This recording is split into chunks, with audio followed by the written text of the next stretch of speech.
Hello, everyone. Hello, everyone. Hi, We Acacia. might. Hi, Ruth. We're going to get started in about 1 minute, just making sure people are still logged. There's a lot of people still logging on.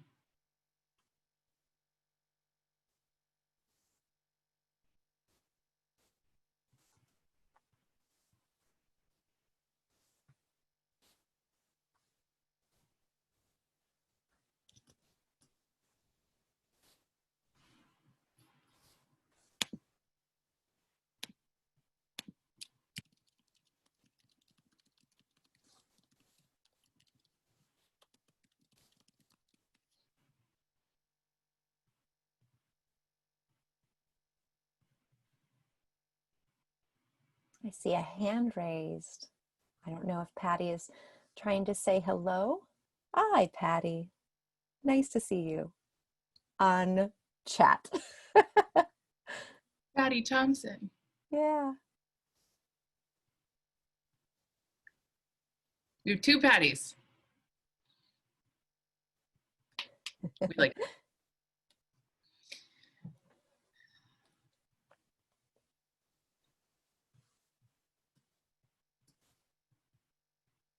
Welcome, Beth. Welcome, Emily. There's only one of you. There's only one Patty Thompson.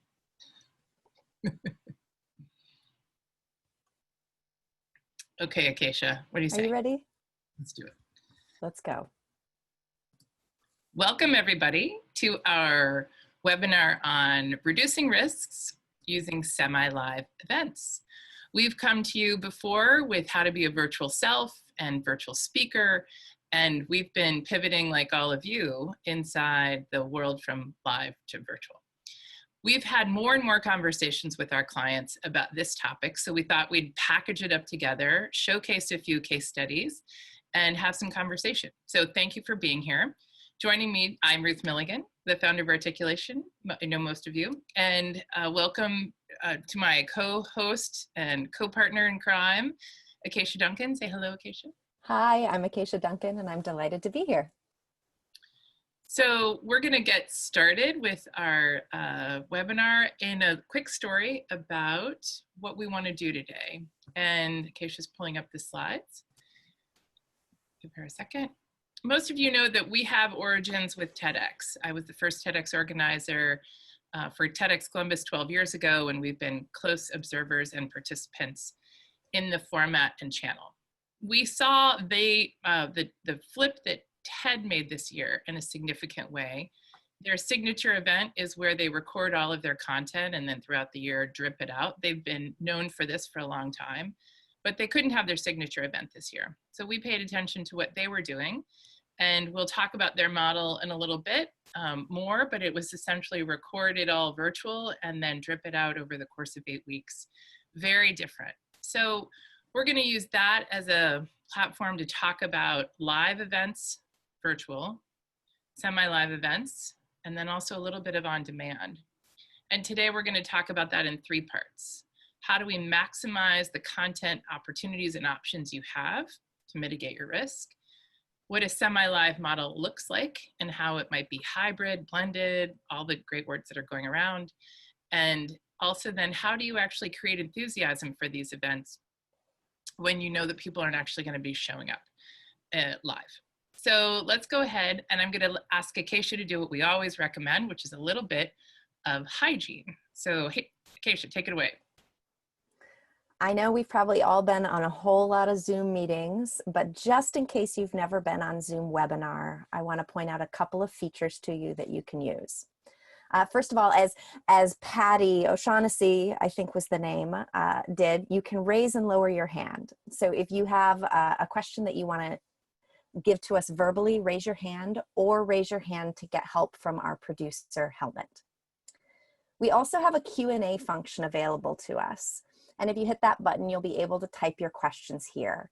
Please put your questions, if you remember, into the Q&A. It helps us to really track the questions and make sure we get to every question today.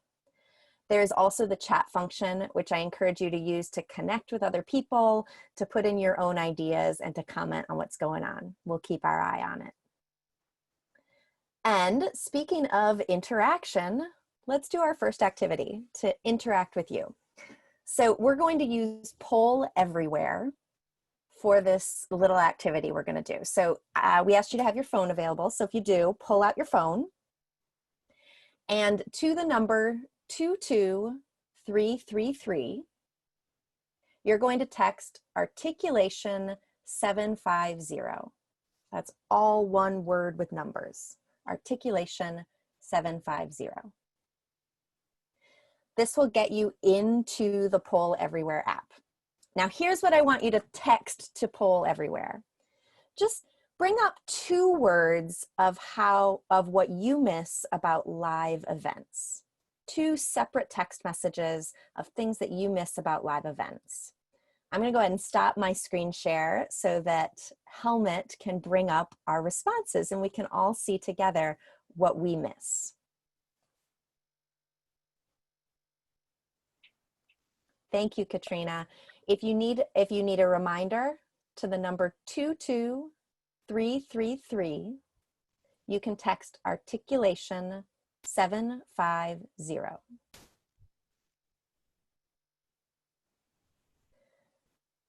After you text that to articulation 750 to 2253, you can type in 2 words of what you miss.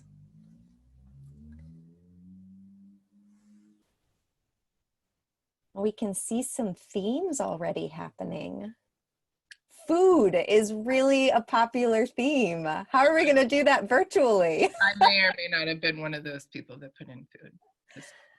Laughter for sure. You get good food at events when you don't make it home. Right? Maybe we need to start sending food to people for these events. People have been doing that. Yeah, engagement, connection, networking is a big one. Yeah, I see a lot about clearly there's this people focus, right? It's about other people. I think we might have been able to predict this. You think? I know. I didn't know how to write this in there, but really that the shared experience, that's what I really miss most. Yeah, that is what I miss about it. Congratulations to everybody too that's never done a Poll Everywhere poll. This is a common tool.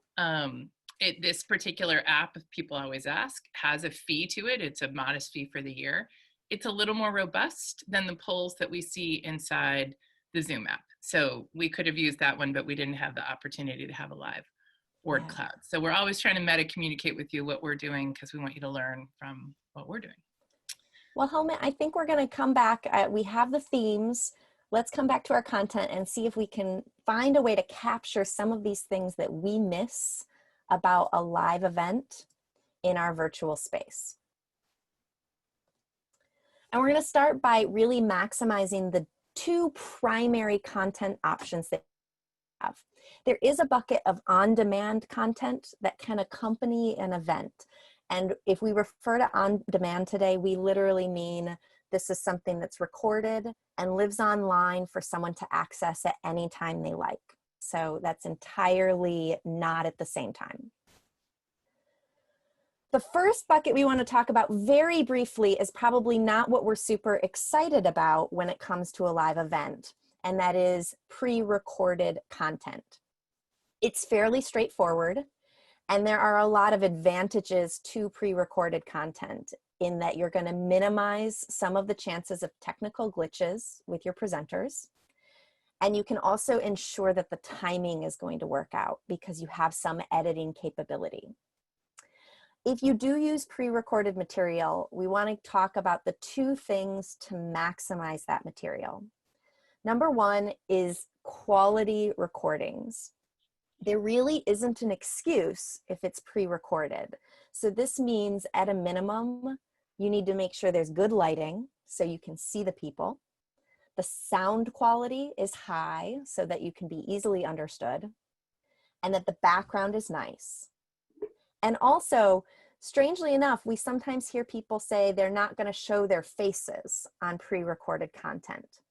We really believe if it's a live event, as you said, People are there for connection, so pre-recorded content should still include the faces.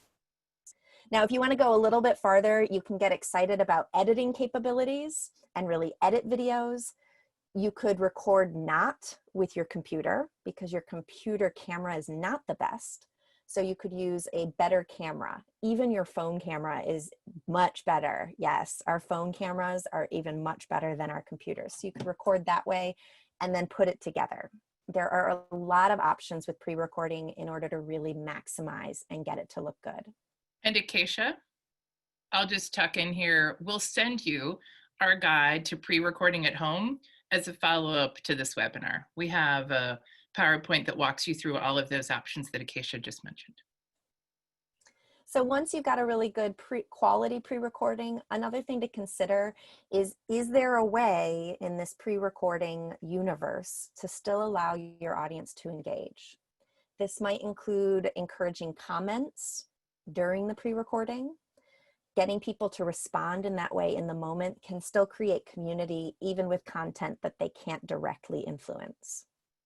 You could say things like, ask a question and then say comment below, and you could include that in the video. And you could also then maybe even have the presenter engaging with the comments live. They could type in responses as that happens. It's a great way to maximize your pre-recorded option. But the biggest thing to remember with pre-recorded is I think we're all here because pre-recording can be a snooze fest, and we don't necessarily want that. So whatever you do, you're still going to want to find a way to mix in live content. So let's talk about the live content. A lot of these virtual events that we're seeing right now plan for exclusively live content. And I get it, because that is really connecting. It makes us feel like maybe it's the closest to a live event. But there are a lot of risks that come with that plan. So one risk to that plan is just technology failing. And while technology can fail even in live in-person events, when technology fails online, it's a really big deal. And Ruth, you actually experienced a technology fail for a big event. Would you share the story of what you experienced with attendance? Sure. So there was a speaker, an author, that was going to be online Monday at 7 o'clock a few weeks ago. I had registered a month in advance for this webinar. I logged on at 5 till 7 with 70,000 other people. It was a national event. And by 7:06, it still hadn't come on, and my kids who were with me starts grabbing all the devices and seeing if they can fix it. And by 7:10, they decided to leave. And 7:15, it still hadn't come back on. I went and got a drink and came back, and at about 7:20, they actually got the feed working. But the 70,000 people had dwindled to 35,000. They lost, more than half, almost half their audience. And it was still an interesting conversation, but they also did something kind of what kludgy, I might say, which is that they gave us then an email with the link for the start of that conversation while the live conversation was still going on. And at one point on my screen, I had the recorded one that was playing, and then I also had the live one that was playing, and at some point they were saying the same thing, and it was a little confusing. I had to make sure I closed the browser, but the conversation still ended up being terrific, but I felt so badly that they lost more than half of this very large audience and all the promotion they'd done to bring people to it. And it could have been very simple for them in a rehearsal the day before to record this conversation and then just have a playback. And then at the end have, a live moment for Q&A. Yeah, that would be a great way to mitigate this risk. But nonetheless, anytime you have live content, you are going to take on this risk. Another risk of live content, which if you've ever hosted an event, and I think you're here because you have, you know that your presenters, often you get people who want to wing it. And in a live setting, there's a little bit more forgiveness of going a minute or two over or not being very concise with your message. But when it comes to virtual, our expectations are a little bit different. And so those presenters winging it doesn't work. It's magnified. And then the final problem really is about low quality. So if your live content looks and feels a little something like this, someone just talking at you, why does it even matter if it was live? It's just like pre-recorded, only it has all the risks of live.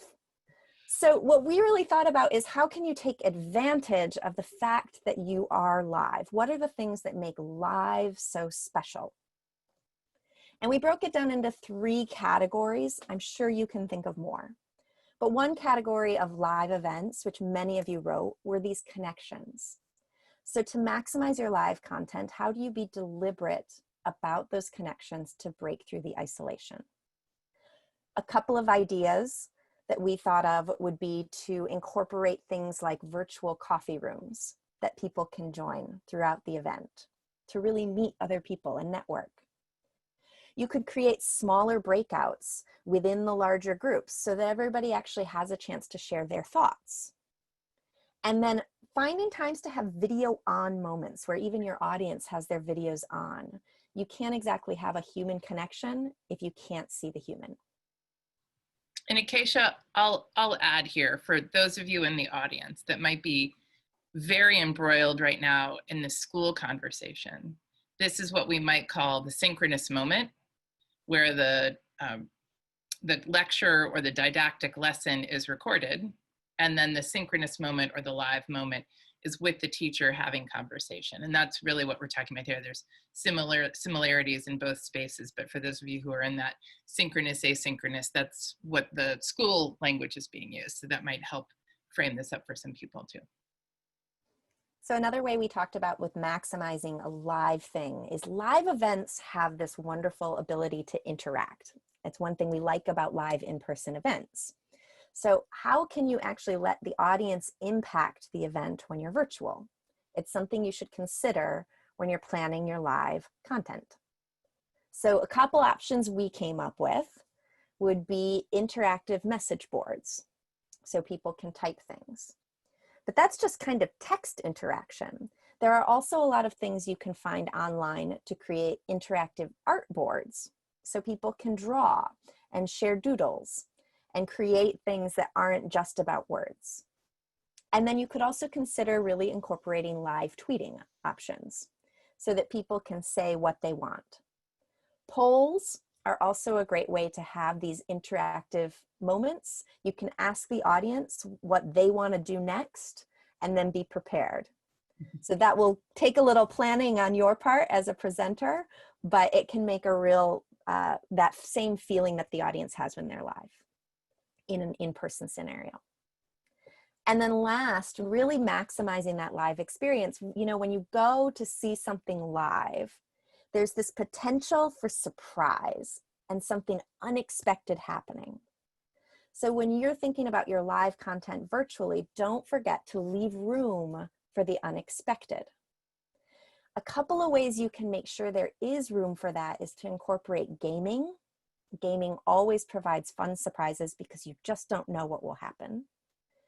Panel discussions actually can be a great place for surprise. As long as the panelists aren't planned on everything they're going to say, there will inevitably be a moment where they disagree or they share things that are controversial.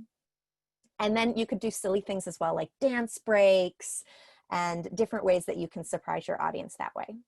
Are you going to make us dance today, Acacia? We're not dancing this time. We did in our last webinar, but not this time. So these really are just a few of the strategies that you can use to take advantage of the live portion of your events. It's really, as you're creating your events, it's really for you to get creative with these ideas. Just keep in mind the 3 principles of deliberate connection, interactivity, and then the room for surprise, and you'll be off to a great start. So now we've talked about pre-recorded content, how to maximize the pre-recorded content. And we talked about live content and how to maximize the live content.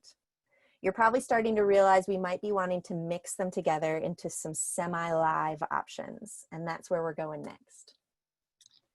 Thanks, Acacia. So let's do it. We're going to actually demonstrate to you right now what we mean by semi-live. And how are we going to do that is we're going to show you a recording of our client and I. So I won't hit play yet, but this is Meredith. Sorry about the screen grab, Meredith. This is Meredith Kagimnoski. She'll introduce herself. She is our partner at the DIA, and they hosted a very large event, and we actually pre-recorded this interview with her, which we're going to show you for 8 minutes, and then talk a little more about Semi-Live. So let's go ahead and hear this conversation. Meredith Kagimnoski. I'm the Senior Project Manager for the Global Annual Meeting at the Drug Information Association. I have the privilege of working with a team that oversees the development of our program, and that includes all of the educational offerings and interactions that our attendees have at our big global annual meeting, which brings together about 6,000 to 7,000 attendees and anywhere from 500 to 700 speakers. So you just finished your conference that you pivoted after all of 6 weeks of preparation, which is quite a miracle. And if you want to actually hear more about how they turned the ocean liner around, Meredith is featured on our detailed podcast. But we just want to talk specifically for about 5 minutes with Meredith around the notion of what was your favorite format of the ones that you used. And you used live and semi-live and on demand. Now you have the sheer number of sessions really needed an on-demand option. So let's just define, how did you decide who went to the on-demand? And then let's go back to the other two. That was a difficult decision to make. So going into this, we have well over 250 main sessions. Those are sessions with presentations or panel discussions. And we needed to work with the program committee to make decisions on which content would be better served in a live or a semi-live format, and which ones could really lend themselves to a full on-demand playback. And so we went through that process of going through all of our 13 tracks and all of the sessions in the tracks and making those determinations on where sessions would live, live, semi-live, or on demand. So of the three, what do you think was the most favorite, both from you as an event planner and then also from your participant standpoint? So two different, and was there a big difference? So as the event planner, I will say the recording aspect, the sheer volume of sessions that required recording was definitely a challenge for us to tackle. So given on demand, we had about 90 of those sessions that were pre-recorded in their entirety, with all session speakers and chairs involved in those sessions. The semi-live was also a part of that recording schedule. And to me, that was the best alternative for adding to the number of sessions that were viewed during the live, but also gave us a little bit more control over the session. And so we could bring speakers together, we could have them record together, we could start and stop and edit as many times as we needed to. We could troubleshoot technology as far as Wi-Fi connections and speakers, microphones, and reset and begin again. And so we had this control in the environment to produce a clean session, so to speak. The session was making sure the speakers did not surpass 45 minutes because they had a 60-minute time slot in the agenda, but we wanted to leave about 15 minutes for a live Q&A to happen with the speakers themselves. So the application of this is the week before or the 2 weeks before, you lined up all your speakers and recorded their presentations that were in the semi-live category. And then during the actual conference, a participant would log on, watch the recorded version, but then as soon as that was over, there would be a host and that speaker taking live questions. Is that correct? Correct. Yeah. Correct. So during the recording, we had their slide decks, we had full order of show. It was one speaker to the next, or one big panel discussion happening. And then the recording would end. And when the recording ended, we would go full screen, just like we are right now. You would see all the speakers that were involved in the recording, but now it was a live Q&A, and the chair would facilitate the conversation between the audience and the speakers. So With having a semi-live option, it is much kinder on your international speakers. Our virtual meeting was in Eastern Standard Time. We have numerous speakers, though, that come from other countries. And so we were able to pre-record at a much kinder time slot for our colleagues in Japan, for example. big deal. You want as many people to watch as possible, so they and all of this became a part of your archive for a few weeks where people could still log in and access everything. Absolutely. And so and this was true, we had speakers coming from China, Japan, who would pre-record again at a time slot. Let's say it was 8 o'clock in the morning here, so it's maybe 9 o'clock at night there. Not so bad to record. The session itself, though, might be playing at 1, 2, or 3 a.m. their time. And so asking someone to give a presentation at 3 o'clock in the morning is a little rough. Unless you're having a live Q&A component, though, while it is at 3 in the morning, it's a little bit easier to get through than your actual presentation. Yeah. And so that was the compromise that we made. It was they'll give your presentation during a time slot that's just more reasonable. Right. And or a live Q&A with our audience. And many were happy to accommodate that, given the circumstances that we are now living in.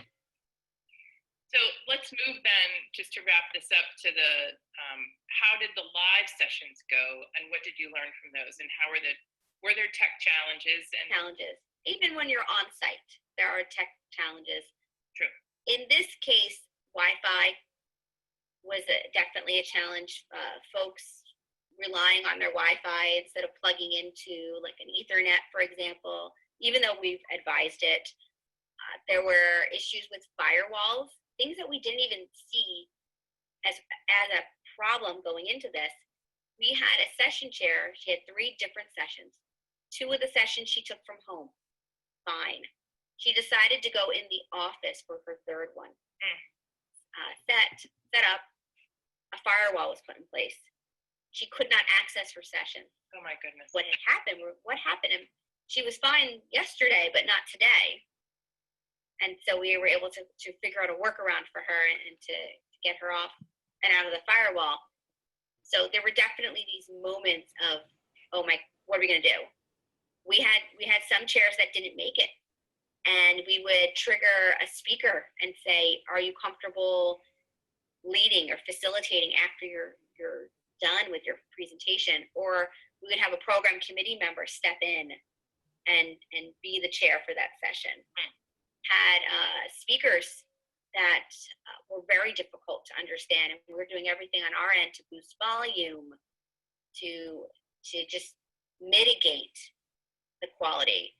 Sometimes we had to go out of order to give somebody more time to figure out a connectivity issue. We covered as much as we could with our 6-week turnaround and advising folks to be in specific browsers, to, again, use an Ethernet, to test their sound and video with our virtual speaker ready room. But stuff still happens. Yeah.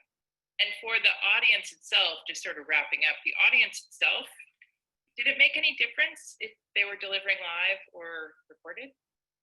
The only difference, I think, was less pets and family members in the background, and they had clearer, they could hear everything better. The quality was better.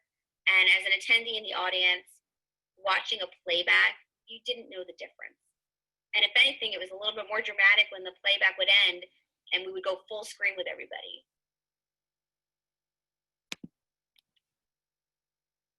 So thank you, Meredith, for that interview that we pre-recorded. And I'm hoping now that she is able to be here full screen with us. And yay, she is. How about that? So funny story, true story. While the video was playing, Meredith is texting me. There's a big storm in New Jersey where she lives, and her Zoom kept going out. So if we had tried to have her live during this moment, we would have lost her. But we got her back. So Meredith, thanks so much for joining us live for 2 or 3 quick questions. And you just let us know if you got to like run and go batten down the hatches out there if it's the storm's brewing worse. Well, thank you for having me. We're thrilled. So let me just ask you a quick. And hopefully we'll get through this before the storm. So let's just ask the follow-up question. One of the things I want everyone to know is that Meredith and my interview was about 18 or 20 minutes long, and we narrowed down to 8 minutes, which is one of the benefits about pre-recording. I only wanted about 6 or 8 minutes. That's what I got. What did we leave out, Meredith, that you wanted to make sure that that our audience today heard? See, there she goes. We just lost her again.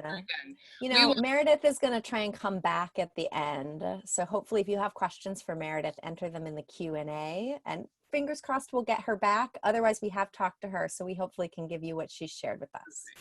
So we're going to keep moving on. I told her that if she got bumped, we'll include her later. So Acacia will go back to the agenda. So gosh, how about a real-time example? And maybe that's her again here, but we'll just, so what Meredith just demonstrated. Now, we also know that not everyone's running in our audience a 6,000 person event and with 500 speakers. So, but we loved her example because it did show how she had live content, semi-live content, and on-demand content. Meredith, we're going to come back to you in a few minutes, give you a chance to catch up. The flipped model that we want to talk about also might be called, I don't know, there's lots of different terminology, which might be called a hybrid, or in our terms, flipped. We have a client that is pre-recording all of their content for 30 speakers, and then going to host all of that content for people to consume in a certain bandwidth of time. And Acacia will talk to you about timing in a second about an entire event, but then kind of crescendoing to a live conversation day where all of those conversations will take place in one concentrated time frame. And it's with the expectation that people have actually watched all that content on their own. And maybe they'll bring 1 or 2 keynote speakers in to demonstrate and then have some live content with them. But the idea is that the majority of the stuff, the content, is not shown in a specific time frame. And so this is where somebody's recording live and distributing it to what, you know, the time frame that you want to be in to watch it, which is a common, you know, characteristic of on-demand learning as well, where you are watching it on your own time and then having conversation later. And then lastly, we want to just spend a few minutes talking about kind of a dripped model where you might host a small event and record it, but then drip it out later. And we have another special guest joining us today. Please help me welcome Jessica Lederhausen to the panel. Yay, hello, Jessica. And for those, you don't have, you can tell that Jessica doesn't have a storm behind her, but what you can see behind Jessica is not something distracting, but that's Lake Michigan, because Jessica hails from Chicago. So welcome, Jessica. And she's been our partner with a TEDx event in Chicago for the last 3 years. And like most TEDx events, all of them have had to make a dramatic flip. So Jessica, tell us just a little about what you're doing this year that's different and how it's fitting into this kind of model of recording and then dripping. Yeah, hi, and thanks for having me. This is fun. I'm learning so much. We have had 1 or 2 events per year live with 400 to 600 people. So we immediately realized that is not happening. And we're putting on a 3 series, short, not an hour even, virtual event instead. And I'm losing my voice. Wow. That's right, take your time. Yeah. So that's what we ended up deciding is what we should do. And when you record, who gets to come to this?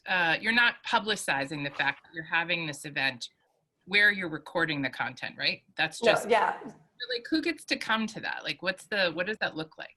So it's not an official event, so we want to honor our partners over those 4 years we've been running. And yeah, the stakeholders, so it will be a small crowd. and nobody else knows about it. It's really, it's kind of like taking your speakers to a recording studio. You just happen to have some audience. Yeah, we call it behind the scenes experience more. It's fun. Yeah.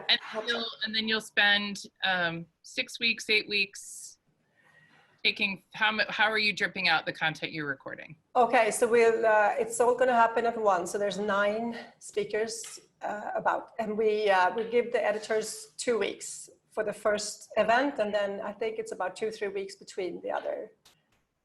So.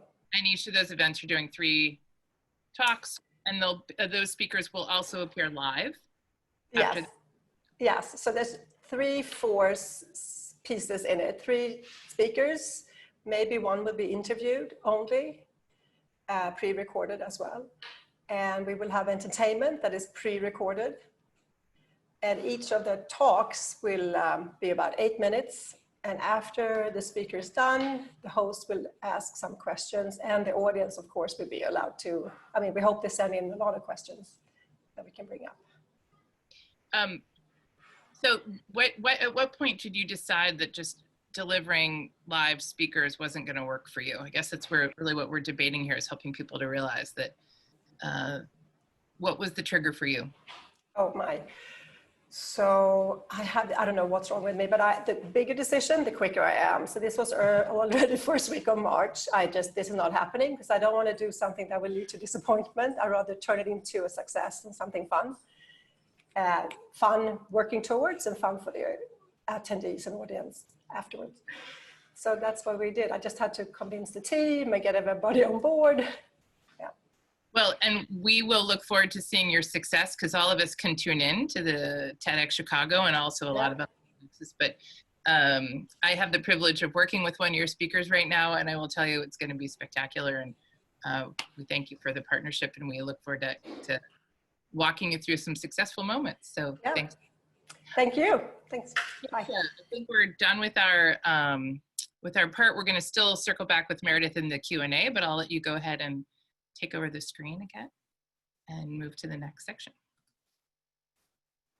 I will add as well, I see a couple of questions coming in for both Meredith and Jessica.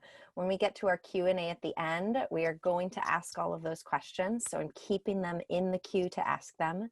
If anyone else has questions anytime, put them in the Q&A as soon as you think of them, because we're going to answer all of them at the end.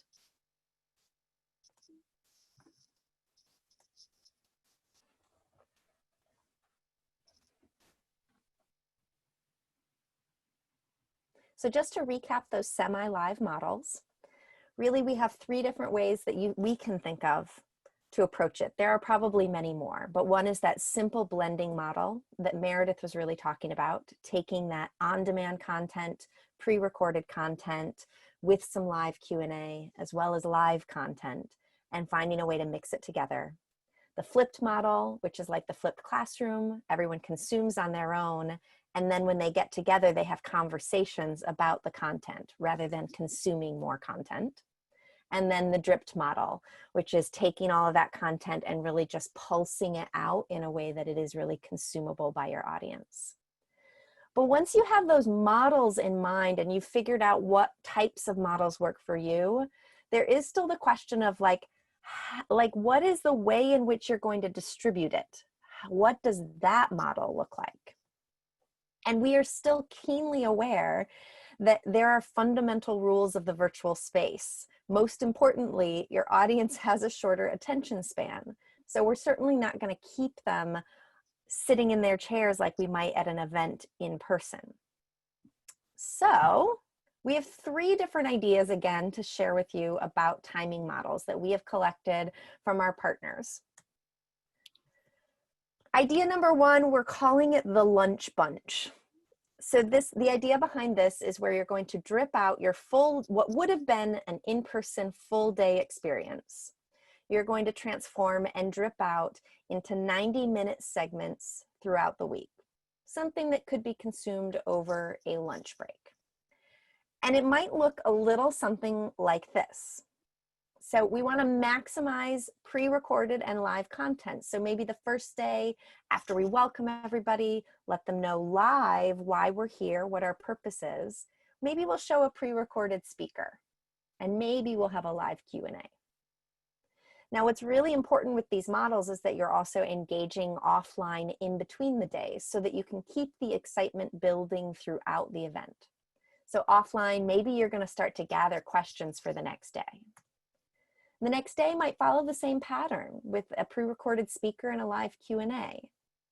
And then offline, maybe you're going to start to send out some information, some of the on-demand videos, so that on the next day, you're going to flip it.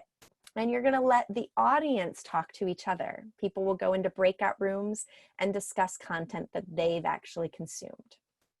And maybe after that, offline, you can gather some takeaways so that the next day you can actually share what the audience had to say during their breakout groups. Again, it's about interactivity and allowing them to feel like they can influence the event. Maybe that day you also include a performance. And then maybe again, you go back to some speakers. And then on Friday, maybe you're going to end with some fun. Maybe you'll do some trivia parties before you wrap up, and you can let people select that. So this is just an example. Obviously, this could change based on your event, and it should change based on the purpose of your event. The next model is what we're calling the deep dive. So this is where you take, again, about a day's worth of content, and you're going to concentrate it onto anywhere between 1 to 3 days worth of content. We're going to show you a 2-day idea, and it might look something like this. We're not going to have your audience stick around for more than 3 hours, and we're definitely going to program a long break in there. But maybe we'll make the coffee room availability happen on those breaks for those people who really want to network. And then on one day, you're going to have some live and pre-recorded content. Again, offline, you might be sharing what's to come the next day to keep people engaged. And then the next day, you're going to do something a little bit different that, again, allows for that connection, the interactivity that we want, and the element of surprise. We also love the idea that some people are using about giving a virtual happy hour at the end. We definitely recommend making that optional because a lot of the introverts may be really, really tired from being online. So making the virtual happy hour optional is a great way to allow the people to have that space to have some fun, but not require it. And then the final timing model that we wanted to talk about is what we're calling the crescendo. And this is where you're really taking a lot of content that you need to get out, and you're actually building up to the event. So you're releasing that content in pieces leading up to the event. So this might be podcasts, it might be videos, it might be articles, and there might be engagement points that people do offline leading up to a full day of activity. And then your full day of activity could look a little something like this. The things that are happening really don't matter in those blocks. You're going to decide for your event. What's important are the deliberate breaks. 15 to 20 minute breaks every 80 to 90 minutes, a full hour for lunch so that people can really step away from their computers. And then also considering things like an after party and how are you going to make it fun at the end of the day, just like you would at a live conference. These 3 models are just 3 we've heard of. If you want to, in the comments, share things that you've thought of, I think this is a great opportunity to also start sharing ideas with each other. We will be able to share the comments with the videos here. So if you've already thought of different strategies for timing, please put them in the comments. In the end, it's really about giving you options to transform your events from what was a live in-person experience to a virtual experience, or to create wholly new virtual experiences and think about events in a different way. Ruth, you ready to take us home? Oh, you're muted, Ruth. Thank you, Acacia. And in summary, before we take a Q&A, we're right on schedule.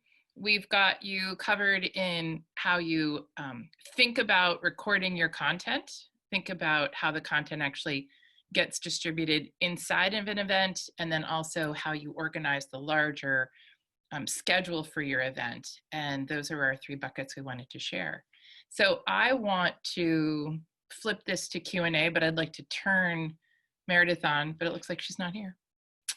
We've lost Meredith again. But I do want to start with the question about on demand. So if we can go ahead and move to the Q&A slide and make sure people know that we will take your questions in one of 2 ways. We will be watching your hands raised in your attendee panel. If you just want to raise your hand, we will unmute a few of you. And then also please make sure you can type in your question in the Q&A box. If you just have general comments, feel free to still put them in the chat. So let's just start, Acacia, with a question about on demand. So Patty's asked, and I actually did type in the answer, but I'm just going to say this out loud. The difference between pre-recorded and on demand. This is back to sort of the definitions. Pre-recorded is one way in which you can collect your content instead of taking the risks of delivering it live. So the second is what is on demand, and this is, if Meredith comes back, she became very familiar with this. So in her case, the best way to describe it is they had 300 speakers. She presented about 80 of those speakers pre-recorded in an on-demand sort of catalog library place that people could go and grab the content whenever they wanted, 24/7. So that means, you know, think about it being on, like on YouTube, even though it was in their closed platform. Then they had their semi-live content, which was stuff they pre-recorded, but then presented with a live Q&A at the end, and then just their straight live content, which was the speaker showing up like we are right now. So they're really kind of different things. Pre-recorded is how you're actually collecting the content, and on-demand is how you are presenting it. So, Acacia, what do we have next? I think, you know, it's a great transition. I'm going to talk about Leah had a question about if scheduling your meeting in smaller segments, like the lunch bunch, how do you accommodate time zones to engage live attendees? And I don't know, for me, I think it applies to a little bit about what you were saying just a moment ago about that pre-recorded on-demand content and also the live content. And being really deliberate, because it is hard to schedule for different time zones. So those times when you can get everyone together live, I would really focus in on the types of activities and the types of things that are about connection, interaction, and surprise. And other pieces of your conference could go more to in demand or on demand. And that might allow you to be only asking for people to be live a certain number of times. So that way, if they have to stay up extra late to do it, they don't have to do that every day. So that might help. I do want to check in, Leah, did that get to your question? And if it did, you can, I don't know if you're still here, Leah. I don't see you in the list. I think she's off. So let's just leave it. Oh, no, she still is here. If you had more to your question, Leah, just type in the chat and then we'll unmute you so that you can ask again. Right. So let's go back up, Acacia, to the top which is where did you house all your recordings for your virtual platform? And if Meredith were here, she would talk to you about selecting a vendor, which we did not choose to go into today. It's a whole other conversation. There are about 75 different vendors right now that are vying for your time and money. They run from hundreds of thousands of dollars for very large international conferences to what we have here on Zoom, which is, $100 a month or something. So we have a virtual tech guide, which we have gotten from an industry, which we're happy to share with you. It is a fairly comprehensive research listing of the vendors where you can do things like house 50 talks and then house semi-live and also live and have breakout rooms and coffee rooms and poster rooms, and the variety is quite large and a little overwhelming, honestly, to sift through those. There are a few that are merging to the top, but rest assured that you would not try to do an on-demand with coffee breakouts and a semi-live through a Zoom or Teams or WebEx or Skype platform. You're going to move, when you have that kind of content, you're going to move to an entirely different vendor. All right, you want to take the next one? Yeah, we have Jonathan McKay here, and we might, if Jonathan's okay with this, if you want to raise your hand if you're okay asking live. I would love to hear a little bit more about what you're describing as a question here. Jonathan did ask in the Q&A, during a webinar, do you conduct any upfront group discussion, or do you hold most of the discussion until the end? I'm especially thinking about smaller groups, doing introductions or having a topic to briefly discuss. So Jonathan, I unmuted you. Yes, good afternoon. Yeah, well, so I run a peer group, for example, which is meant to be relatively informal and much more discussion focused, less content focused.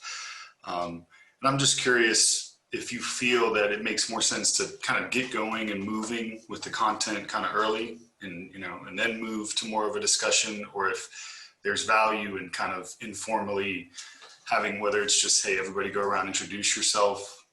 Just curious your thoughts on it. You know, you almost answered your own question when you were talking about it. And there is an author we didn't mention on here that we really like. Her name is Priya Parker. And she wrote a book called The Art of Gathering, which if you haven't read is a really extraordinary book. And the beginning of the book, even if you don't finish it, the very beginning of the book talks a lot about the purpose of the gathering and that everything about the gatherings should serve that purpose. So when you talked about your event, Jonathan, it does really sound like if the event is about connection between a small group of people, then starting with discussion and letting them share their voices early on is a really great strategy rather than talking at them, which might be more, I have information to share with you, being the primary purpose. And Acacia, the second question Priya always asks is, the first question is the purpose. The second question is always, what is the need of the audience right now? And so if the need of the audience is to have conversation, it's great. And I'm going to interrupt myself because I see Meredith back on and we really want her to. Jonathan, did that get to your question? Yes, thank you. You're very welcome. Thank you. While we have Meredith, let's see if we can get her back. Meredith, and you've, yay! There's no better demonstration of a pre-recorded moment than, let me bring you back quickly in case we miss our window. The first is somebody just asked us, how did we record our conversation? And I'll just say that we recorded our conversation on Zoom. And we can talk to you about why the quality might have looked better than something else. Meredith uses a green screen, and that particular one, I was, you know, backlit in my other office, which isn't perfect, but it's what I had at the moment. So hopefully that checks that question off. But Meredith, we want to talk just a second about platforms and on demand. And so talk to us about what you wanted to say, but didn't get a chance to say in the interview. And welcome back. Thank you. Thank you so much. Something that I wanted to make sure that we addressed was how the platform works really impacts your decision on whether you have a mix of live, the semi-live, which is often called simu-live by many providers, or the on-demand. And for us, we needed a mix that would produce the biggest opportunity to maximize our content. So that meant having all three types of sessions going. And with the semi-live, as you've seen how it saved this webinar for me especially, it's also a lot less stressful for the speakers and for the staff. And here's why. For us, working with the platform, the live sessions required speakers to share their own presentations. That meant they needed to be savvy enough to share the right presentation and not their whole desktop, and to feel comfortable in doing that, in addition to making sure, how do I look on camera? Can you hear me? Am I going to be able to speak to this topic virtually, because I've never spoken virtually before? And so that's a big stressor, and we decided that was not a good idea for us. and that I needed to remove that stress off the speakers and put it on my staff, who were amazing and allowed speakers to remote share from their own computers. So my staff computers were sharing presentations with the speakers so that they could then have control without worrying about all the nuances of how do I share on own. And so taking that off the speakers, putting it on the staff, again, still not ideal. All the more reason to try to accommodate more semi-live in your planned event, which means having as much of a runway as possible to pre-record sessions. And for us, we didn't pre-record individuals, we pre-recorded entire sessions so that it would be even more seamless and put together for our audience. And that schedule for the pre-recording not only included those sessions that had a planned live Q&A like we're experiencing now, but they also had to accommodate my on-demand sessions, which again are the sessions that are pre-recorded in their entirety and do not have a live component to them. It's on own consumption. So Meredith, I'm going to ask a follow-up question about platform. The audience we have here today, I don't think many of them are doing events as large as yours, but what would be your best advice when you go to seek a vendor? Because these folks are, may want something more robust than Zoom, but maybe not as big as you had. In hindsight, you learned so much about picking the right vendor.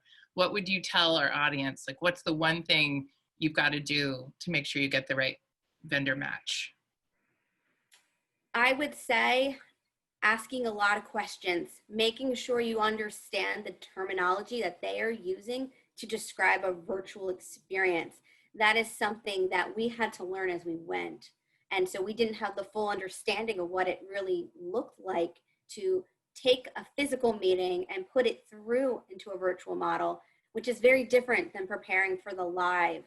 And so make sure you do your homework and that you understand the definitions and the terms about how a virtual environment works and how your own meeting works and how you plan to funnel that into a virtual format. I would say that's something that's ongoing with us right now is that kind of research.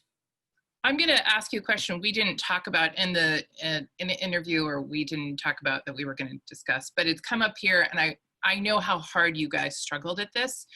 And it's something that has just come up a little bit here around Poll Everywhere. You guys spent a lot of time debating what external app, Poll Everywhere or Slido, to use in partnership with Zoom as your discussion chat platform, and also polling. Polling is very important to you. Now, you can't use polling when you're in a recorded session, but you can use really robust chats because you've still got live participants watching a pre-recorded talk together.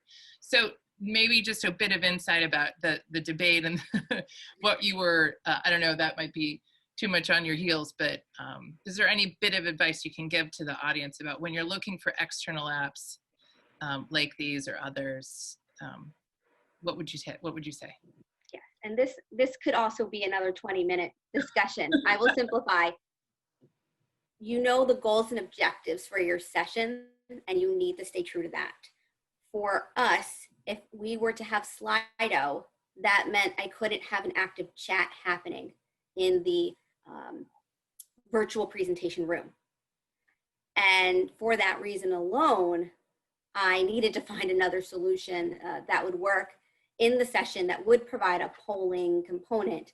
Poll Everywhere, it's integrated with your slides. You can integrate it with PowerPoint, which means that not only can your speakers see the question and the action of the responses coming in, but so can your audience. So that integrated component kept polling with us and also allowed me to use the chat in the virtual session room, which meant I could engage my attendees through conversation during the session, and I could also use it for Q&A. So it served a double purpose for us, and that was really important to my session, is making sure folks could connect. And Meredith, I'm going to interrupt and just say, I wanted you to say that just enough for people to know the conversation that can ensue from using an app like that, and that might have gotten some people a little confused if they're not thinking that way, but that the technology can be expansive very quickly. in the capabilities that it offers. And I'm going to actually take us back to a question in the chat that's been sitting here that you can address, which is, did you tell your audience that these talks were pre-recorded? So we, in our pre-conference prep and the Know Before You Goes, we did share that content was going to be available in real time. It was also going to be the semi-live, and we defined what that was, what we're experiencing now, and that there was on-demand content for them to view throughout the entire time we were at the conference on OWN, as well as for 2 months after the conference. And because everything that we do becomes recorded and available for viewing after the fact, the whole conference itself becomes on demand. And we wanted to encourage folks to go back and listen to playback. So yes, we definitely tried our best to define what you could expect as an attendee coming to the DIA 2020 meeting. Great. I think Jessica has to log off. I don't know if this is my Jessica or someone else's Jessica. I can't say, but if it's our Jessica, thank you very much. I want to recognize that it's 2 o'clock. As is our pattern, is we like to make sure people know that that is the formal end of the content. We are willing to stay on to continue to answer some questions for those of you that want to hang around. And I think Meredith's got a few more minutes. So thank you to those of you who scheduled from 1 to 2. We respect your time and appreciate your participation very much. This was very fun and lively for us as well. So we'll just take a little breather and go into one of the questions, Meredith, that we didn't also address. I got to rethink about this for a second.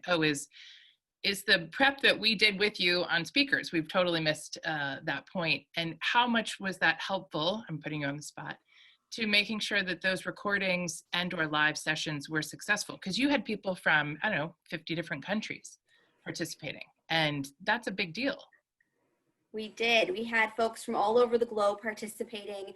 That was another reason to do semi-live, by the way, because it's kinder. So for folks that were coming from other countries, or virtually coming from other countries, they could do their whole presentation at a time slot that was more in tune with their daytime schedule, and then participate with us at the live meeting for the Q&A at what could have been 4 in the morning for them, but it's a little bit easier to get through a Q&A than it is your entire presentation.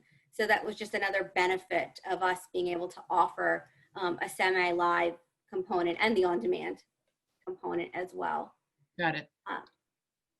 Thank you. That's terrific. So let's just talk. There's a few people here in the chat who are asking about like CEU and certification, and I don't know if you offered any, and if not, we can talk about our experience with this. But was there any content inside your conference that was kind of CEU related? There was. So I want to answer that, and I also want to comment on how we prep the speakers, because I didn't give you an answer to that. I'm listening and reading at the same time. That's very dangerous. You've heard it so much before in our talks. So yes, we did offer continuing education credit. We offered up to 5 different types of credit. We had the CME, the ACPE. I believe there's CEUs for nurses as well, and ISET credit, which is the training credit. And so yes, we did offer that. Yes, it was a slightly different process that we had to go through. And in that, we learned that our on-demand sessions, it would have been much more vigorous to do credits for them. So unfortunately, the 90 on-demand sessions did not have the CE, but all of our lives and semi-lives did. And I believe it was considered at-home study. And we have a CE manager who actually took us through the process. So I'm very proud that we did keep that, because a lot of groups unfortunately had to let it go. We all had short runways to make some of our turns. In regards to prepping the speakers, whether they're live, they're semi-live or simu-live or on demand, they're all on camera.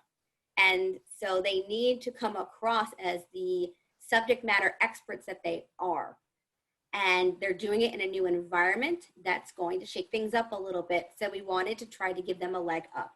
And so we introduced them to Acacia and Ruth, and we went through preparation for am I framed? What's behind me? What am I wearing? Where am I looking? how am I speaking, and the different voices you can use to deliver your talk.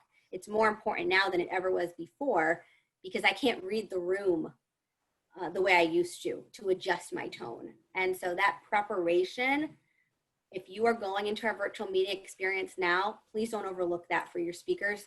Most of them, this is new to them. If they're not sharing that they're concerned, they are concerned. And anything you can do to help them feel more comfortable going in, the better the whole session will be. Great. That's my soapbox. I'll get down now. Thank you. That when we did this, it was, how do you take these people who are going to show up in a room and now show up to a camera? I mean, I remember the one question that blew me away in our workshop before was, how do I put my picture on my Zoom? Because I'm going to just be reading over my slides and I don't want just my name. I mean, like the most question that you're like, what did you just ask? I mean, there were a lot of people. You have to remember they're just a wide spectrum. And we have some resources which we'll post in the follow-up email on our website from our previous webinar that was in May, and our ongoing resources that we keep listing about how to prep speakers for the virtual environment. So can I add one easy tip that you can do if you're thinking about this for your speakers? One of the easiest tips is that if you have a peer-to-peer rehearsal, and record that rehearsal, so then you have backup videos, especially if they're doing live content. But even if they're pre-recording, still have a peer-to-peer rehearsal and have them then practice and get a little bit of feedback. There's nothing like that jolt of energy that you're going to have an audience that will get your presenters to prepare in a better way than if their first audience is your really big audience. So that's the fastest way to get them to prepare more. And Acacia's just described what we would consider the last step of a speaker prep process is the rehearsal with peers. So make that at least if it's the only step you do, then it's better than nothing. We do think that recording yourself and watching back is actually the most powerful, because then you're going to check yourself better than anyone else will. And even just using a Zoom or a QuickTime window to do that can help. So it also times you, and you know how long you're speaking. So Meredith, was there anything we missed that you are thinking that you want to make sure that you are sharing with our audience before we kind of close this out? I would say, and it goes back to the question about the vendor search for the virtual platform, make sure you know how live works. Make sure you know how semi-live or simu-live is going to work. It's important to know if you upload presentations to a presentation management system that's associated with the virtual platform, how does the vendor work with those uploads? Can they pull recordings of self-recorded speakers on the fly as a backup? Not every system can. They need more time to queue up videos. So it's important to understand what that process looks like as you're going into building a session with your vendors. Thank you. You hear babies, they're little people. That's yeah. So anyone else? Let's let Megan. Acacia did a last call for questions. Acacia, was there anything that we missed that you want to make sure we've covered? I don't think so. I mean, I'm really grateful to see all these people here, because I am a big believer in the power of events and what they can really do to bring us together. And we're more isolated than we've ever been before. So the need for events is even higher than it's ever been before. And figuring out how to transform those events so that you can still connect and you can still feel that interactivity, there's surprises, and people can get the same emotional need taken care of, I think is extraordinarily important. So I'm grateful to have these people who are all here today clearly caring as well about how can we do this and continue to let people feel connected. I don't know how I follow up that lovely final, but I do want to bring us back to something at the end, very practical, because someone's asked for a checklist. We would be remiss, and Meredith would probably echo this, if we didn't shout out to our producer, Helmet.